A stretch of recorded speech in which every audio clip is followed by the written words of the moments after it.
Stocks, bonds, ETFs, straight out of downtown Chicago. This is Zach's Market Edge.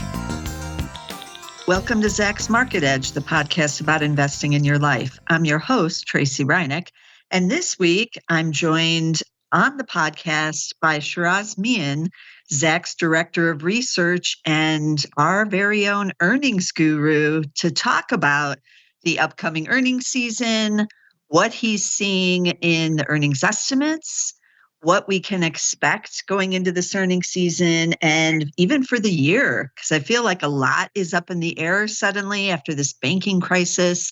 So I wanted to have Sheraz back on to give us all of his much needed insight right now, because earnings are still where it's at. It's still what's probably driving the stock market.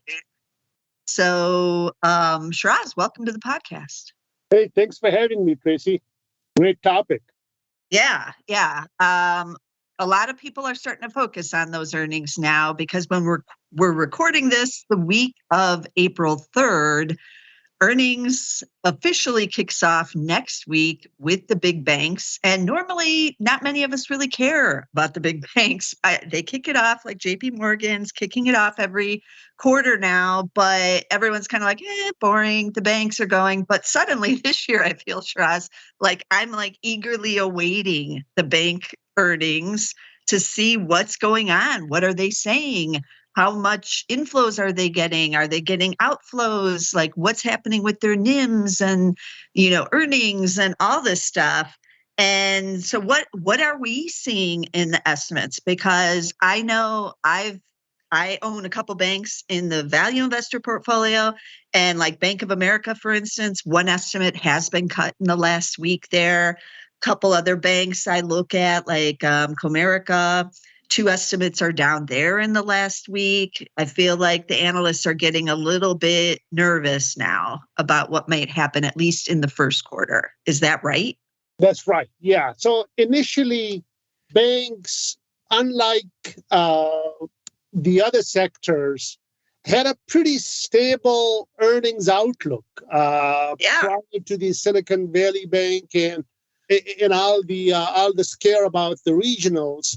So in terms of the business for the banks, for the big banks, the JP Morgans and the Citigroups of the world, the investment banking business has been down, and it's been down for a while, ever since the Fed started tightening, and as a result, the market took a dive down.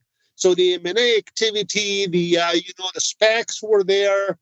The IPOs, debt capital markets, all of that activity is down, depending on the broker, from a third to about 50% on a year-over-year basis. But then on the flip side, they had pretty good core business. And loan portfolios were growing both for businesses as well as for households. And the higher interest rates were beneficial to their margins as well. So net, the earnings outlook for banks was pretty stable. That stable picture got shook up as a result of what happened in recent weeks. So there's downward pressure on estimates. I believe sentiment is a little more weak than the actual ground reality. So it'll be interesting to see how these bank management teams describe the ground reality. There's a lot going on, both with business as well as regulatory uncertainty. The issues are a lot more problematic with the smaller and the regional banks than with big guys. But they're all in the eye of the storm, if you will. So it'll be very interesting. Yeah, I feel like this is the first time I actually want to listen to the conference calls for some of these banks, especially the regionals, in fact. And that I do think they're going to be interesting, actually, which is hard to believe when you're talking about most of the bank conference calls. But yeah, I do think we're going to get good insight into what is actually going on at each particular bank, because the street just seems to be throwing out, the baby with the bathwater, and all banks are being discarded, but they all aren't Silicon Valley Bank. So, but we're about to find out, I guess. That's right. So I was looking at First Republic, which will be in the early going of the earnings releases as well. And I was looking at its annual estimates. So about a year ago, First Republic was expected to earn almost $10 in 2023. They are now expected to lose roughly $7. So that's obviously a very unusual situation, because they are literally on kind of like on a death watch almost. With some of these, but it'll be a broad spectrum. So the majority of these banks will be talking of pressures in their business. They have been struggling to hold on to their deposits. There's a lot of talk of more capital requirements on the regulatory side.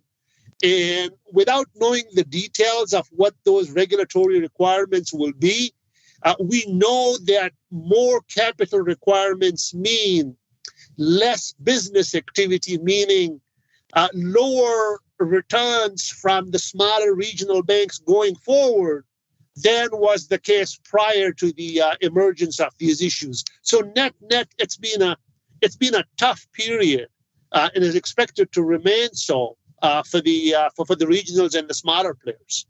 Just picking up on what you were talking about with First Republic and that dramatic turnaround in what they're expected to make now here in 2023 with the minus $7.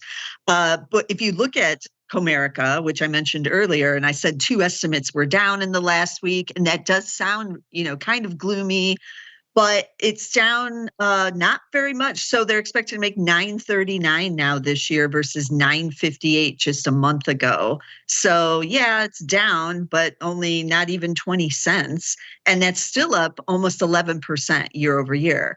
But I'm aware that the analysts are as much in the dark as many of us are about what is really going on behind the scenes. So there could be some surprises this earnings season, depending on the bank, obviously. Absolutely. Yeah. I'm looking at Comerica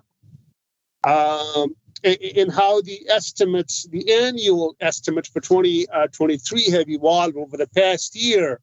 And my chart shows that at the end of April 2022, the estimate was $9.04. Wow. Then by September, it went as high as $10.42. And now, as you correctly mentioned, it's $9.39. So estimates went up and then came down, but they are still above where estimates were a year ago for just 2023. So it's some of these players are a lot more stable. There's not a lot going on with their core business, and a lot depends on what type of industries they have exposures to. And the trends, obviously, on the deposit side will be a big question for these banks and these earnings calls as well. As we all know, there's been anxiety on that front, and it'll be interesting to see. Okay. Once we leave the banks, though, where else is having issues, or where else should I be a little leery? What other industries or sectors are, not going to look great here in the first quarter? Technology is a big question mark, Tracy. We have had an amazing run, as you know, in the market this year. A bunch of these technology companies on the estimates front. Also, the trend has been positive. We had pretty much all of last year across the board in technology estimates coming down. And then in parts of the technology sector, as you know, technology is a huge area. from hardware players to software and in a whole bunch of businesses in the middle. And then lately, the revisions front isn't as decidedly negative as it was in 2022. So for a number of the players, actually, estimates have turned around and started going up. And it'll be interesting to see how these management teams describe the ground reality. Obviously, a number of these players have cut expenses, which benefits business and earnings, but it's far from clear at this stage if this emerging, almost stabilizing trend with earnings is here to stay, or it's a false dawn. I was looking at Facebook Meta networks, and estimates were going down pretty much all of last year, and then they turned around very notably this year, and it's a pretty impressive turnaround. Yeah, but the stock has too. The stock has too. That's right. Really dramatically, yeah. Okay, that's definitely one of the big ones out of the Fang Man. I think everybody's going to be watching. Another one, Microsoft. I feel like a lot of people are kind of just diving into the Fangs again as kind of a safety play.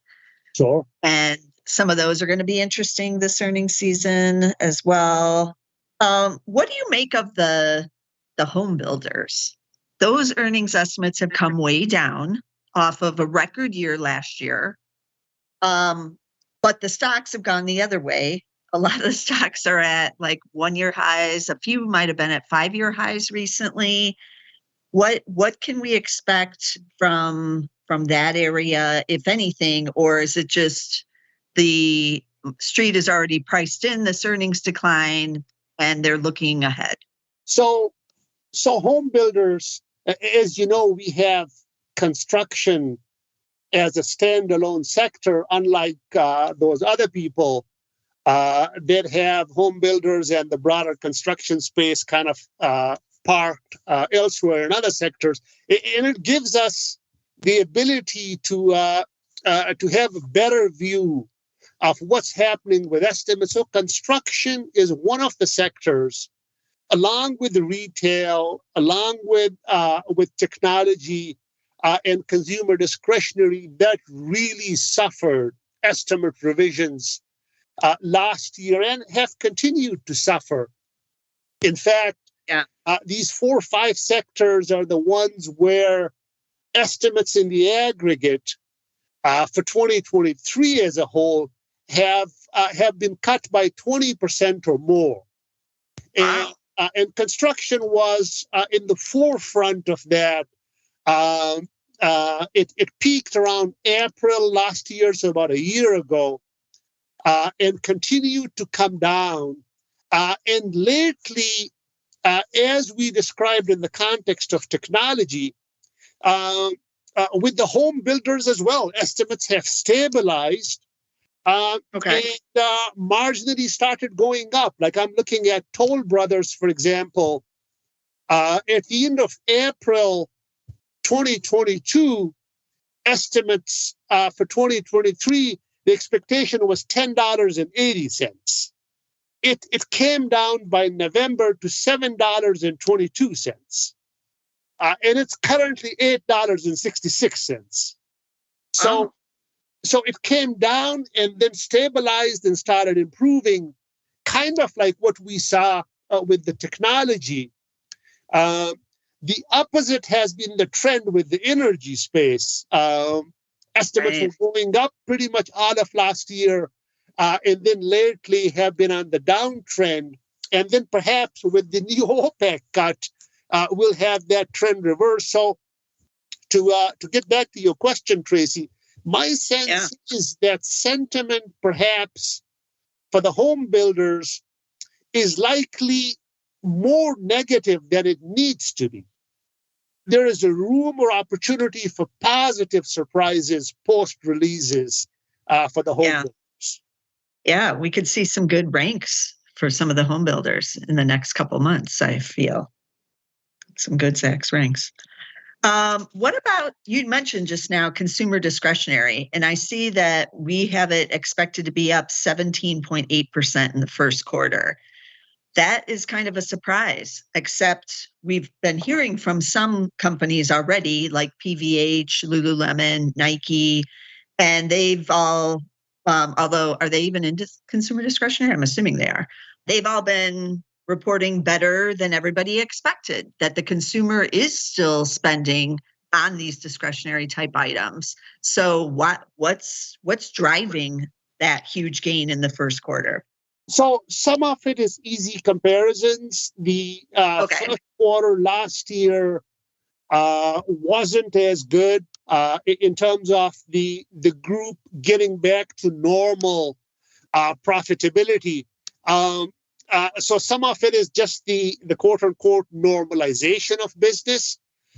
There is a lot of these macro worries about the economy slowing down or consumer holding back.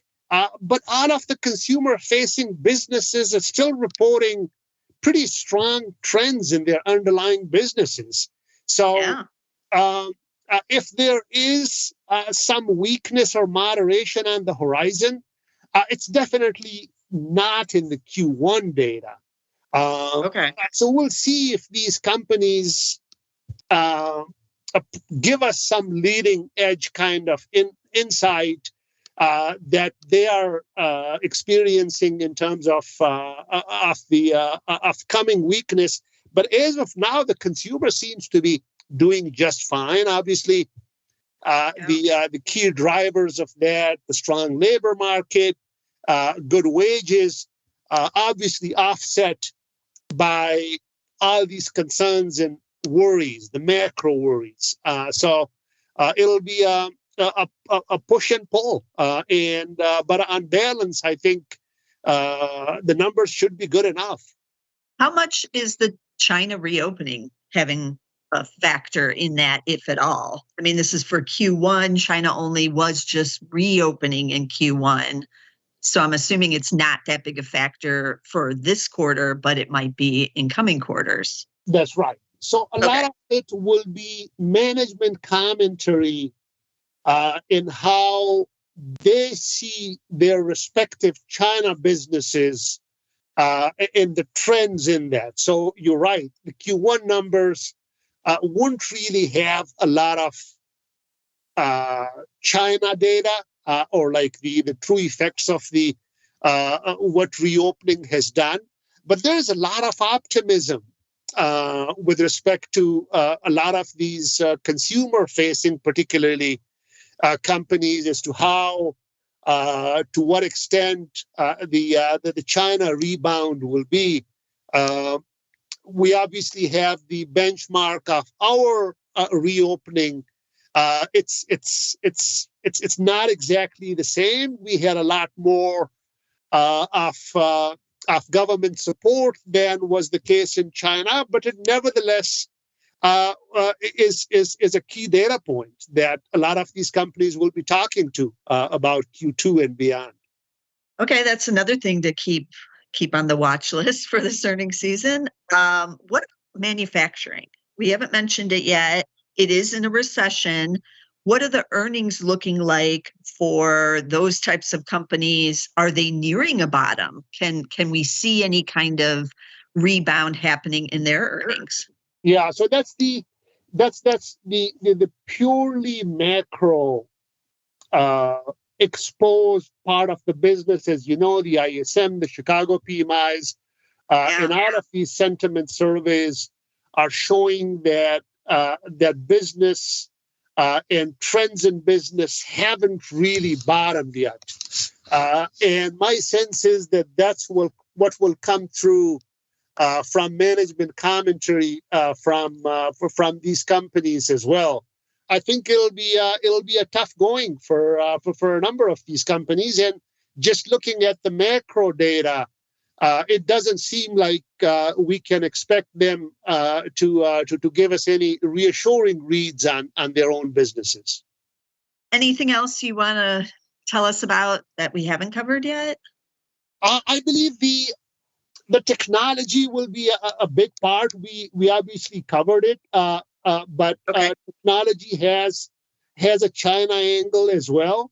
There is a number of geopolitical kind of factors involved with the technology business as well, and there's a lot to disentangle for these management teams. So in the chips, we have these export restrictions, and then there is the rebound from the reopening.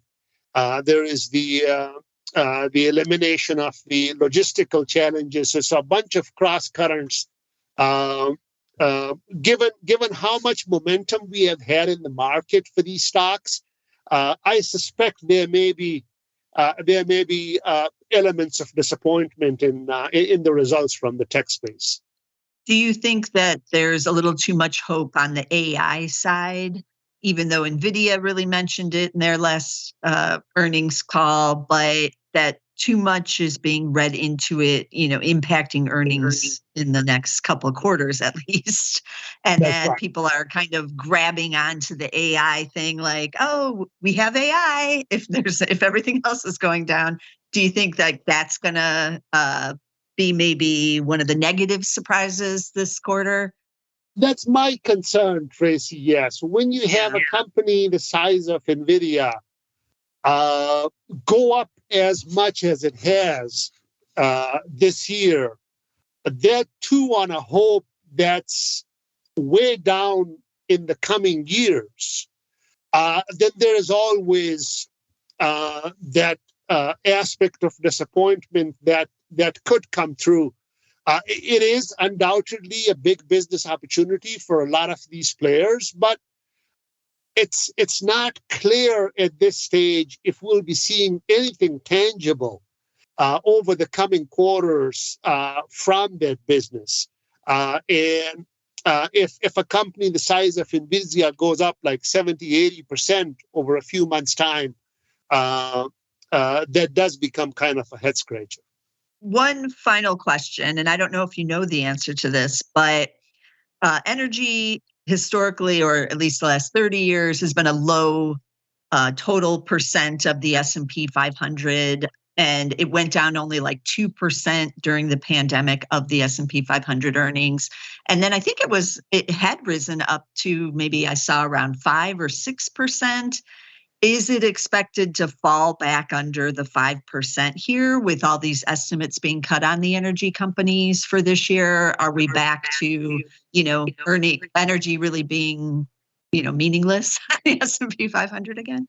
No, I think that's now behind us. I think energy, with China resuming normal economic activities, there will be life after whatever economic downturn we face here and also in Europe. So given the underinvestment we have had in the space over the last many years, I think it's reasonable to expect that energy will be a bigger player in terms of its weight in the index, in terms of the dollar earnings it brings in that dark winter that the sector went through, in my judgment, is behind us.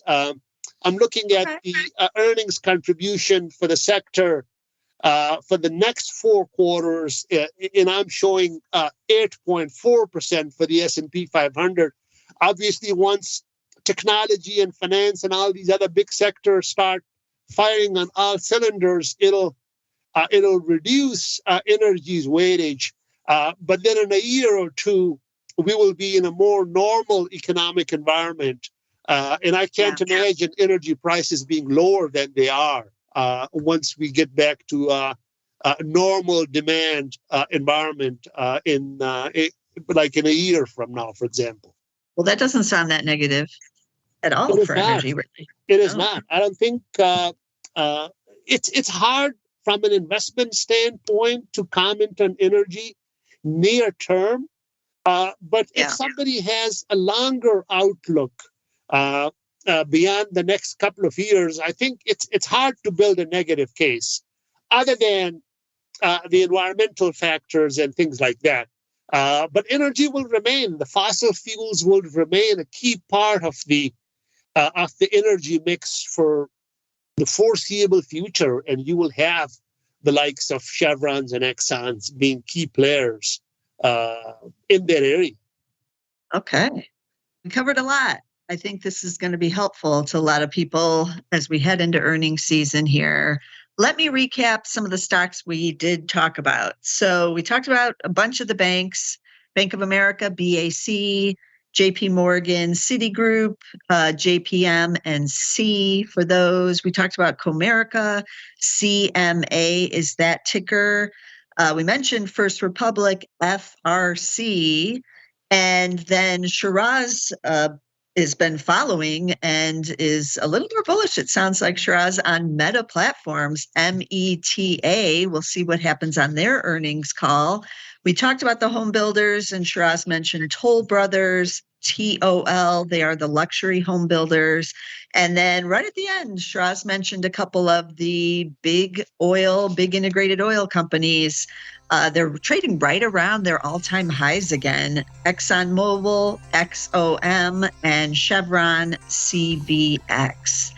And as always, you want to be sure to subscribe to get the podcast every week, because we are covering all these topics that matter out there on the stock market and everything that's going on in the banking crisis and whatever else is happening. So you want to be sure to get us on Apple Podcasts. We're on Spotify. We're on Amazon Music. We're always on SoundCloud and tons of other podcast platforms. Be sure to get us on one, and I'll see you again next week with some more stocks. This material is being provided for informational purposes only, and nothing herein constitutes investment, legal, accounting, or tax advice, or a recommendation to buy, sell, or hold a security. Do not act or rely upon the information and advice given in this podcast without seeking the services of competent and professional legal, tax, or accounting counsel. Publication and distribution of this podcast is not intended to create, and the information contained herein does not constitute an attorney-client relationship. No recommendation or advice is being given as to whether any investment or strategy is suitable for a particular investor. It should not be assumed that any investments in securities, companies, sectors, or markets identified and described were or will be profitable. All information is current as of the date herein and is subject to change without notice. Any views or opinions expressed may not reflect those of Zacks Investment Research as a whole.